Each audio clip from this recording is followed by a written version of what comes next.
Hello, my friends, and welcome back. Thank you very much for being with me again today. We have an article that talks about more weapons provided. At least we have a senator, the U.S. senator, requesting United States to provide certain kind of weapons to Ukraine in order to defeat the Russians.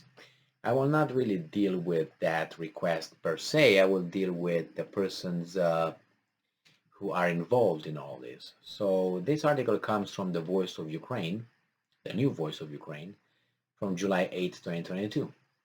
And this is the title. Ukraine should be armed with long-range weapons, U.S. senators say. Blumenthal said, this is a senator of the United States, Blumenthal. Sounds familiar?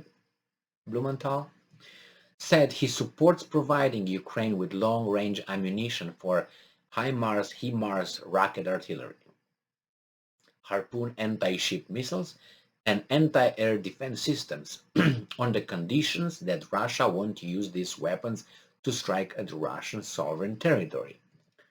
Yeah, that will happen. Graham, there's a weasel. It's not the name here, is just he's a weasel.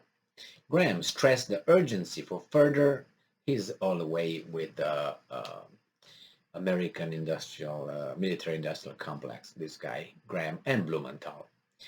So Graham stressed the urgency for further weapons shipments to Ukraine as the fighting in Donbass is dragging on. And I'm quoting, we have a chance here. Who's we? In the next 60 days, the decisions we make can turn the tide of this war in favor of Ukraine. Graham. They're just using Ukrainian people and Ukraine's, not Zelensky. In recent weeks, numerous media reports suggested the Ukrainian armed forces are using US-supplied HIMARS to deliver precise strikes at Russian ammo depots and command and control infrastructure. According to an assessment by the US Department of Defense, Ukraine's use of HIMARS is effective. Ukraine managed to destroy 20 Russian ammo depots with HIMARS attacks in 2 weeks, a military analyst at Defense Express Ivan Kirchevsky said. Well, that's good. That's good. Supply them. I'm not concerned with that because that comes from my money, right? From my taxes. Was I asked about it? No. That's how democracy works. Vote one time, even if you voted as a nay. Some people win, good for them. That's how democracy works. But those people will make their own decisions for the duration of their, time they were elected for. Now, the reason why I'm talking about this is the name of Blumenthal. Imagine this. I'm going to give you a little scenario. Let's say I am Romanian by birth, no, by genes. I come from Romania. I immigrated to the United States. I become a U.S. citizen. And let's say somehow I get to be a U.S. senator, which could be.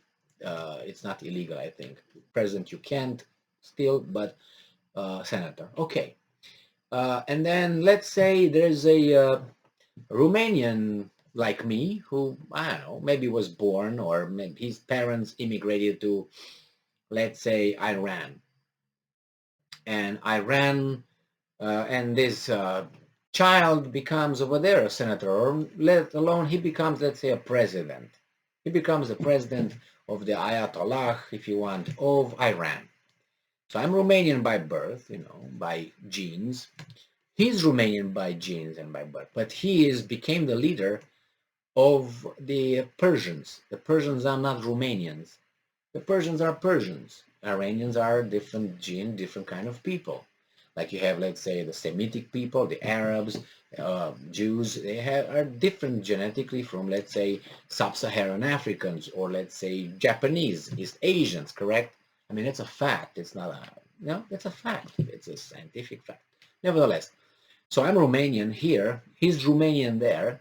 Now let's say Iran, who's has a Romanian president, put it this way, born over there from Romanian parents or whatever, grandparents. Iran gets in a scuffle with, let's say, Israel, the state of the Jewish state. Jewish state. You don't hear the Russian state or the German state. You're always going to hear the Jewish state. It's very important to mention that. If you don't mention that, you could be called all kind of names.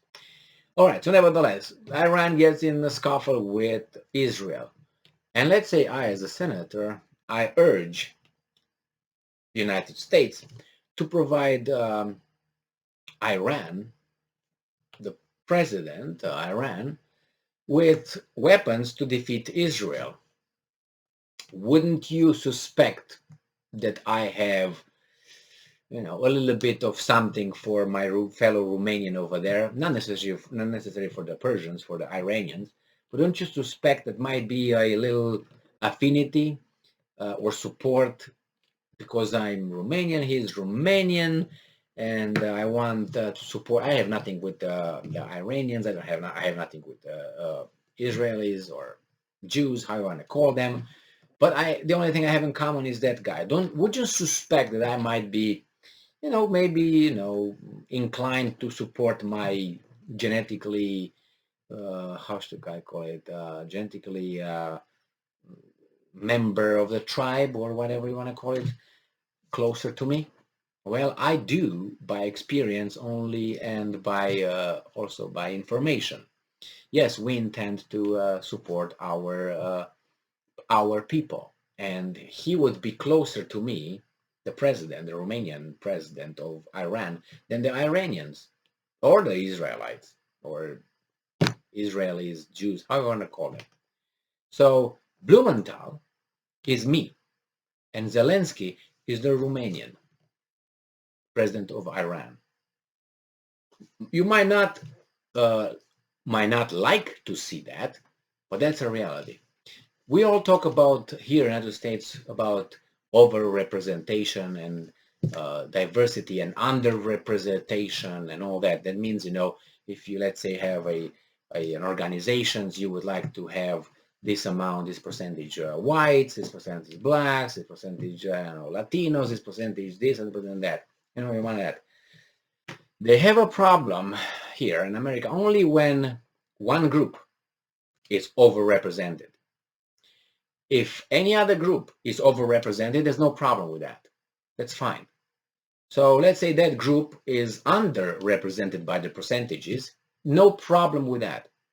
Unless the other groups are underrepresented, and there's a problem. Well, the Zelenskys and the Blumenthals are way overrepresented in the US Senate. Check it out. Their biographies are available, and they don't hide it. So you would say, well, that's how democracy. What would you want? What do you want, Emil? It's just a coincidence that they are over there, and if they're smart and good, then why not? All right. Well, you can live your life by those kind of beliefs, and the reality might be a little bit different here and there. But until you get really punched in the teeth by the situation, you don't wake up by just analyzing it and looking in historical evidence provided by other not necessarily these Zelensky's, others, and figure out how things are played in the world. But nevertheless, I'm pretty sure that you would agree that people are more inclined to hire their relatives than hire strangers in the business, right? So, I mean, if we start just by that, you would realize that certain people push some other people. But nevertheless, it's just an observation. I might be very, very wrong about it, but just an observation. Now, I'm not implying anything. Maybe I did, but no. Just so you know, so Blumenthal, I'm not talking about the other guy. The other guy is just a hack.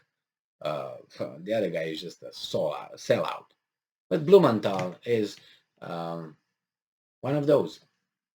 And it's not a coincidence. But maybe it is. I don't know. Who knows, right? Thank you very much for being with me again today. Stay strong, stay smart, look for the truth, and be just.